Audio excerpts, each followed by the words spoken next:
Alan's F24. Pride and joy, this little baby.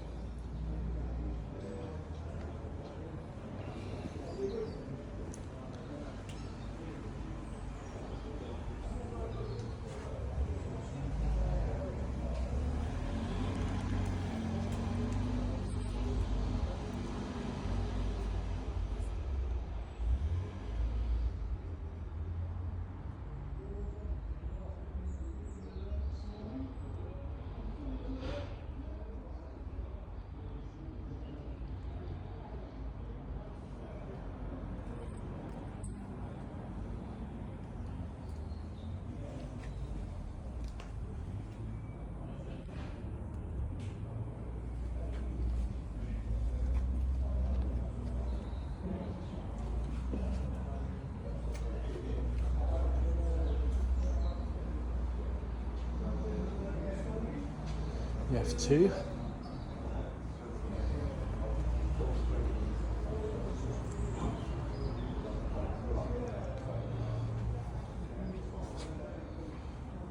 This one caught fire on the way back from Ron Bradley's and had to be turned around and fully restored again. As you can see, it's now immaculate. Big wheeled escape on the back.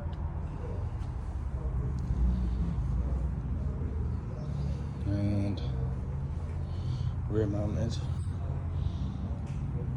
1,000-gallon pump.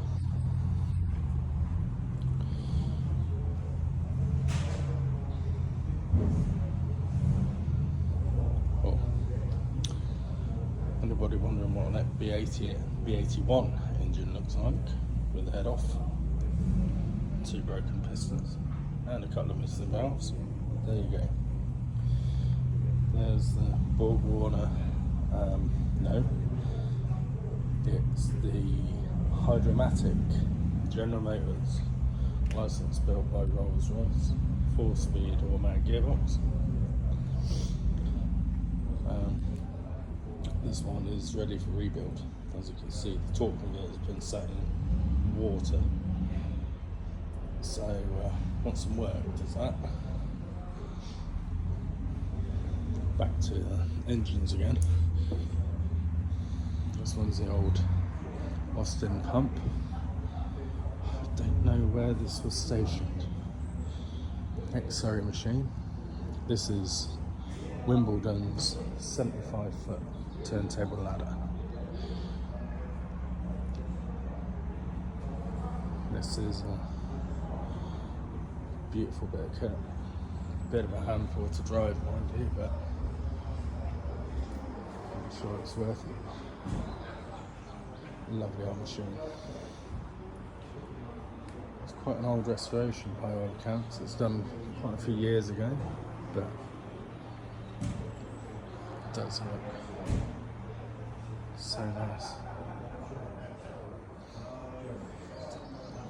Big old 4-cylinder Albion engine in there.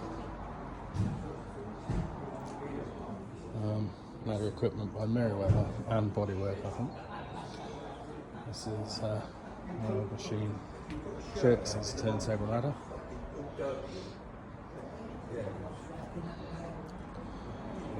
This is my baby. There you go. Basically the same as an F24 inside. There's a selector for the gearbox. Back here we've got the radio equipment, air compressor for the 2 tones, again restored by Ron Bradley, into very nice condition. This one runs like a Swiss watch. 100-foot Hayden Regaris turntable ladder. Hoping to do an overhaul on this over the winter. Sort out a few niggles bodywork by David Hayden's in Birmingham. There's some of the clobber we carry. A lot of it we don't need. That's the rack for the coffins when we do funerals with this machine. Some of the original equipment, a lot of it has gone missing there. Don't know where it went. Yeah, that's the field of operations display. So that pointer extends and it rotates to show the orientation of the ladder without having to look at it. Those are the lights for the plumbing. So there's a red light in the middle that shows the system is active. There's a green light either side of that. And when it's plumbing in either direction, the green light will come on to say which direction the ladder head is heading to plumb up the device. There's an extension, so it's like 31 feet when stowed. Pressure gauge, that gives you your loads as a crane. That's a speaker. There's a two-way speaker system fitted on this machine, one at the head of the ladder and one down there. Here are the controls. So you've got a self-starter button here. Oil pressure is held over, and this extends. That is your throttle. This is training left and right, and that is elevating and depressing. So, procedure for lifting off the cab, you would set the throttle into this little divot,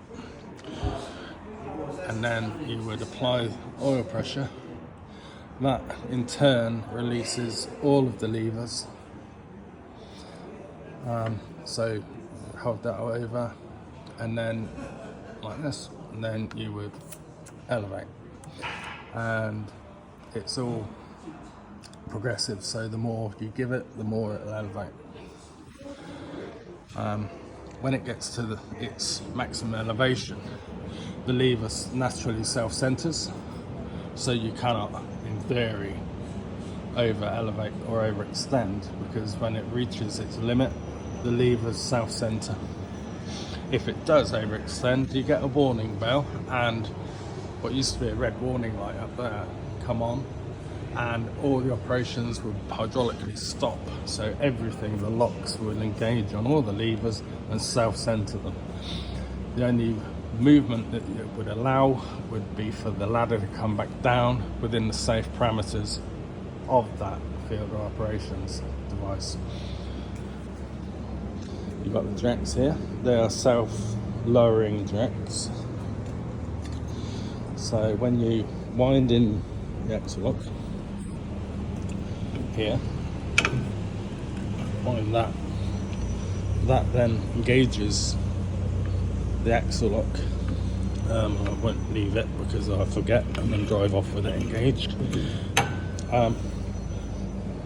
Wind in the axle lock, and then from any of these levers you can pull this lever, and that disengages all four jacks, and they self-lower, and they'd lower until they just hit the pads, and that's enough.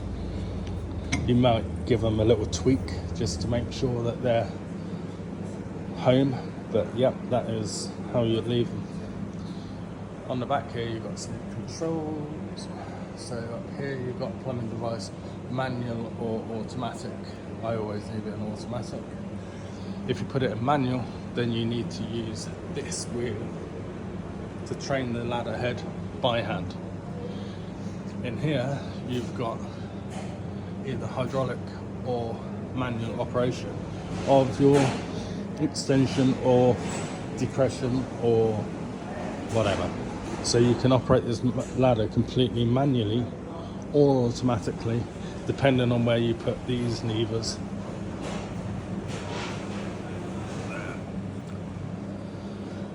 As you can see, there's the cable drums.